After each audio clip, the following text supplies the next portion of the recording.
Good evening and welcome to our place tonight. We have a rather special show for you, and I hope you do stick with us. We're going to meet a young man who makes very good records. He's fine on television. Live on stage, he is incredible. Mr. Wayne Newton, and he'll be talking to us in just a couple of moments. We're going to meet a lovely lady who, a couple of years ago, was responsible almost single-handedly for causing the United States Supreme Court to reevaluate the relationship between state and church and to eliminate prayers from public schools. They'll be with us in just a couple of moments. The McElcarry Combo will also be here. You know, you may have been hearing this next musical number you're going to hear on radio stations recently. It's rather unusual because it's in a scene from a motion picture called Deliverance. Rather unique scene, and I thought perhaps since you've been hearing it, you might like to see how it appears in the motion picture Deliverance.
We talked about Wayne Newton as a superb performer a while ago. You know, Wayne, the other day I was looking through a record shop and noticing that you can kind of divide, at any given time, you can kind of divide the records into records that appeal to the young, records that appeal to middle-aged people, records that appeal to older people, country, western, and so forth.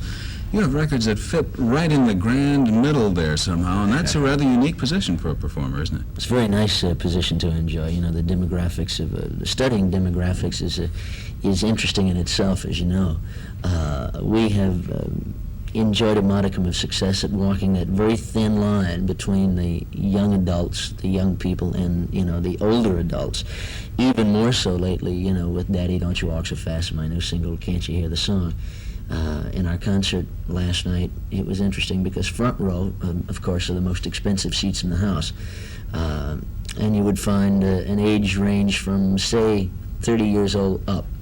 As the show progressed, the young people started moving down front, sitting right in front of the first rows, you know, and we wound up with about 50 or 60 kids who, the oldest one was probably 13. So it's a very nice feeling. It seems to me that if your purpose is to keep in touch with all these different ages, it almost is a necessity for you to do one-nighters like this rather than staying, for instance, in Las Vegas or in the clubs in New York, Los Angeles, or so forth.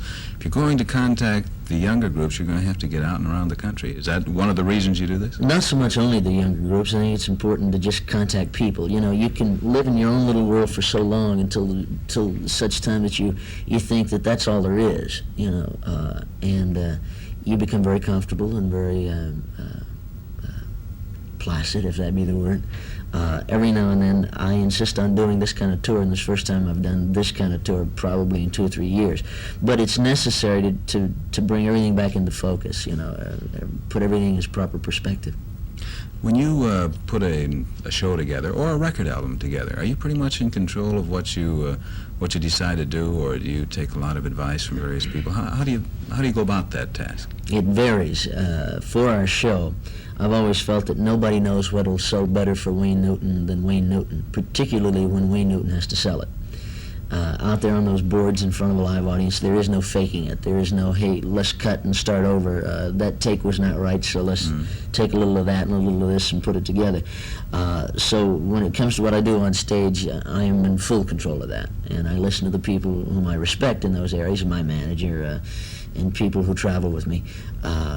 When it comes to my recording material, I have been out of touch for a while, prior to these last 2 singles and 2 albums, with what really is selling and what is being accepted. So when you accept the fact that you are going to get back in the record business, you must then seek out those people who are inundated with the knowledge at that time of what is selling on records and what will sell for Wayne Newton.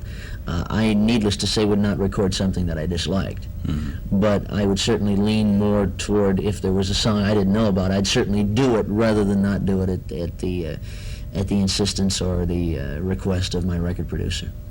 You know, when I heard that you were going to be in town, I looked over some of the material in my files, and there was a story from, I think, Time magazine in 1970 or something, when you still had the other hairstyle, and it said it's very important to you to retain the image, the mom and apple pie image, to do that. Now, you've changed. Was there a transitional period there? There really wasn't. During the time that story was being done, it was very true then, because what had happened is I was doing a motion picture called 80 Steps to Jonah, and it's the first time that I wore my hair this way. And it just caused quite a stir among the Wayne Newton fans. And one day I awakened and realized that if a hair change or clothing or anything that I do could affect my talent, whatever it is or in what amount it is, that much, then I was in the wrong business. And I better start living my life for Wayne Newton and doing what Wayne Newton enjoys doing. It's very difficult to convince people you're a kid when you're 30 years old. So there comes a time in every man's life when you must grow up, and I just made the decision to do as I wanted to do, and I'm very grateful that it worked out in our favor. A friend of mine who's a professional ball player said to me the other day, I'm still trying to figure out what I'm going to do when I grow up. And I guess that has something to do with show business, too, doesn't it? It really in does. a way. Wayne, who is the greatest influence on your life? Oh.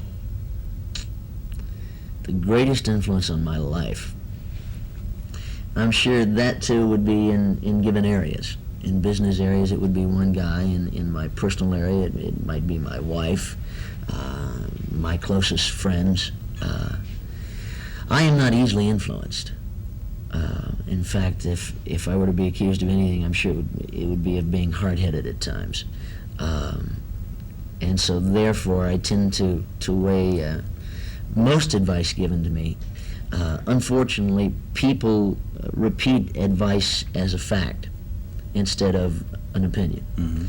And so when people are saying, well, I'm just telling you the truth, Right. I always say to them, well, it's in your opinion, it's the truth. Let's communicate instead of Right. direct statements at each other. Right. That's really true.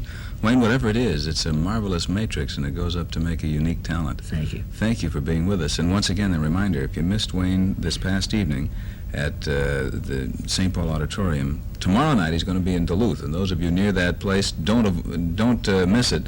And if you live a little ways away, he's worth the drive. Thank you, Wayne. We'll be back in a moment with Madalyn Murray O'Hare.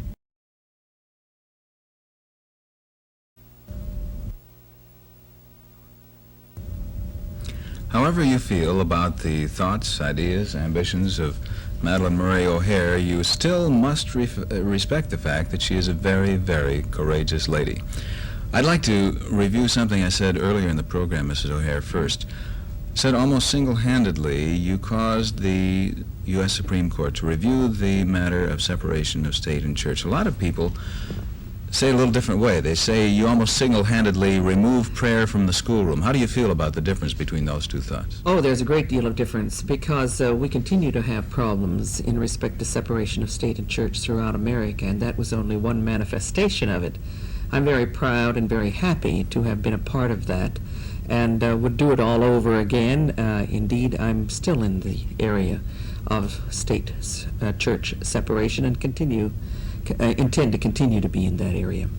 So it was quite important to me then. It's quite important to me now, and I'm very proud to have been a part of it. Don't you think that some people ignore the fact that the Supreme Court was a part of it too? I mean, after all, it was their decision. Indeed, they do all the time. As a matter of fact, I'm quite frequently billed as just an anti-prayer person, which, of course, is inaccurate. It is an issue of separation of state and church, and I'm glad that you had the sense to point this out. Quite frequently, interviewers do not. There was a question on the part of one of our staff members last week when I mentioned on last week's program that you were going to be with us this week. Someone who said, I don't quite understand why they removed prayer from the schoolroom. Why didn't they also remove meat from the lunch menu? Because there may be some people who wouldn't eat meat. Well, you see, this is exactly the reason, because people do not have a proper understanding of the basis upon which the country was founded, and they do not have a proper understanding of the extension of that principle of state-church separation into a given situation. Religion is a private affair. It is not the business of the church, which is a secular governmental institution, to proselytize either religion or prayer. I have not stopped prayer in churches. I have not stopped prayers in homes. I have not stopped prayers for any prayerful persons anywhere. I have only managed to see to it that the school is free of sectarian religious practices, as it should be. This is a secular institution. It is run by the government, and the government has no place in religion at all. I have found it fascinating, the notion, and I'm going to have to set up a hypothetical situation here, I guess.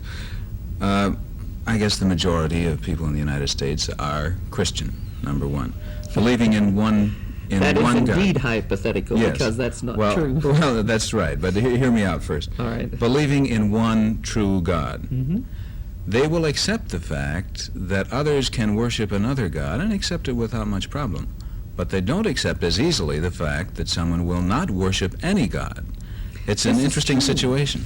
As a matter of fact, the last legal fight in which I was involved was an attempt on my part to go to the United States Supreme Court and ask the United States Supreme Court for an interpretation of a preposition. I said to that body, please interpret the phrase freedom of religion for me. Does this include the concept freedom from religion?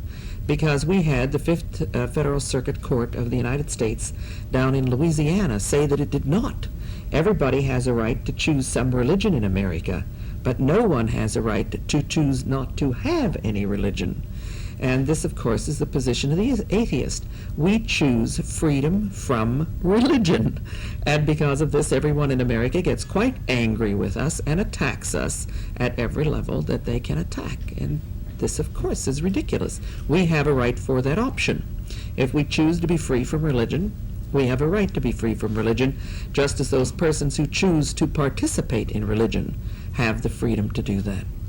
I guess I forgot a follow-up question to the one asked by our staff member before about eliminating meat from the diets served within the school, too. Well, incidentally, you know, for a long time, this was the problem. They did eliminate meat from public schools every Friday in order to accommodate part of the religious community. For years, the American public schools only served fish on Friday.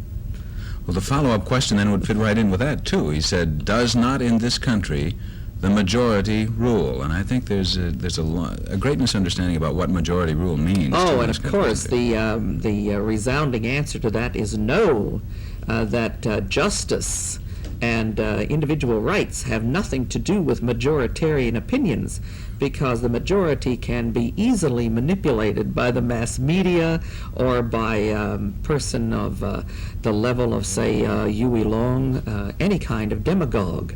Whereas the principles of justice remain firm, whether or not a majoritarian opinion is with those principles of justice.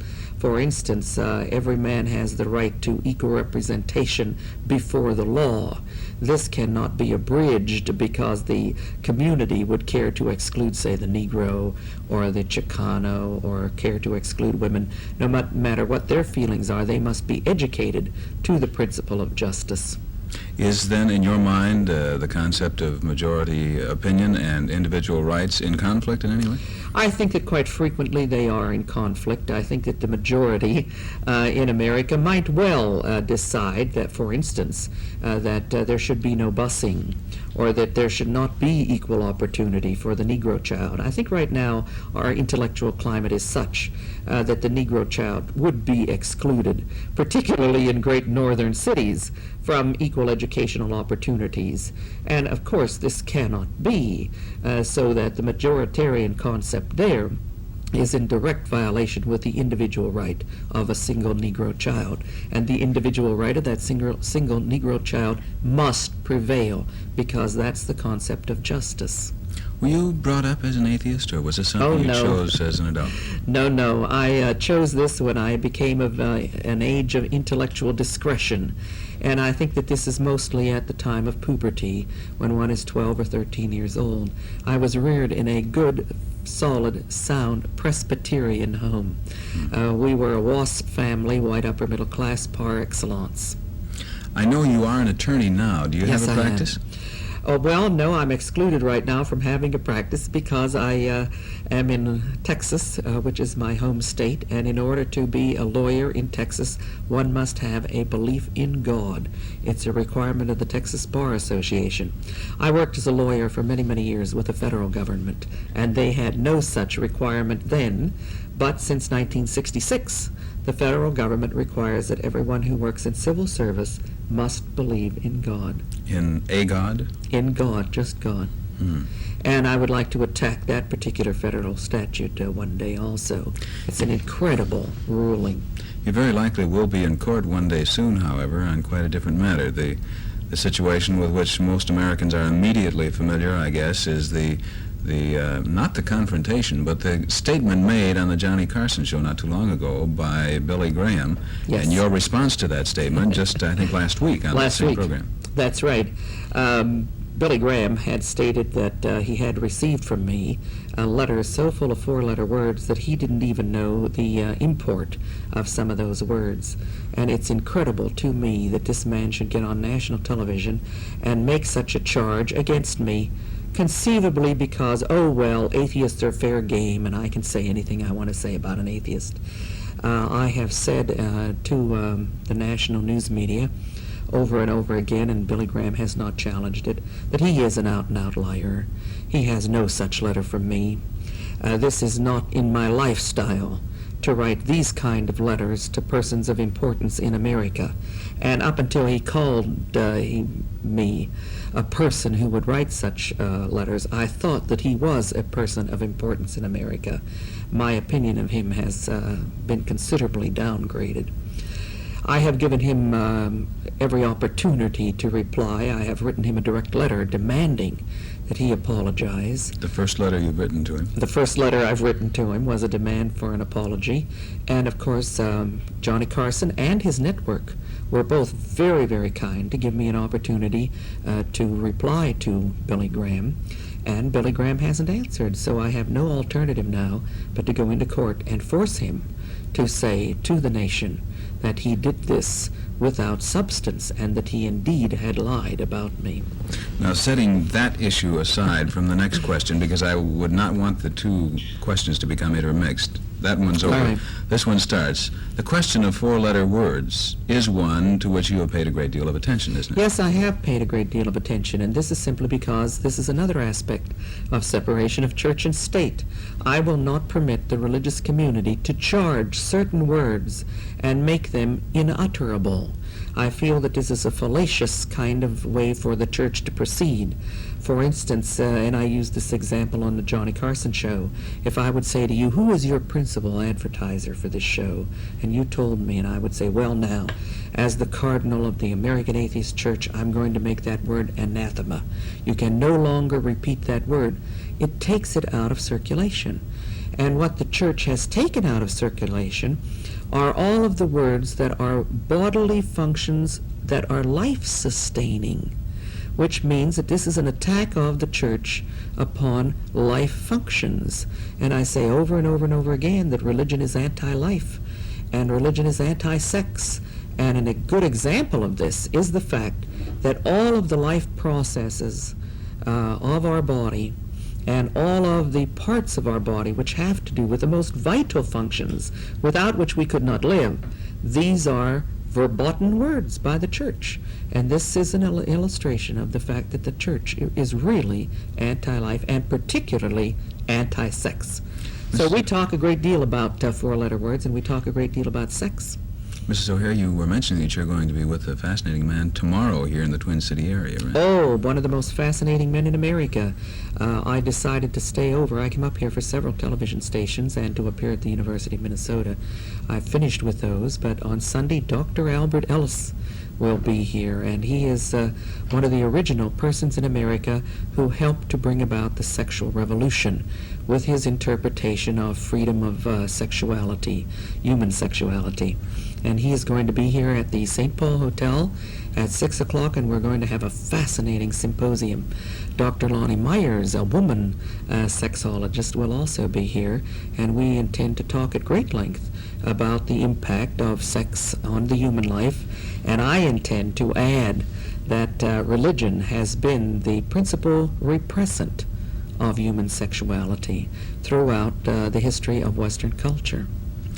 Those are some of the thoughts of Madalyn Murray O'Hare. Thank you much for being with us. You know, when I talk to someone like you, I would like to say, I guess, at the beginning of the interview sometimes, you may disagree, but before you repeat, yes, I disagree, and stop listening, listen and hear some ideas, because whether you agree or not, it's a fertile area. Oh, it is. It's a fascinating area. Thank you very much, Miss O'Hare. I enjoyed it. We'll be back in a moment.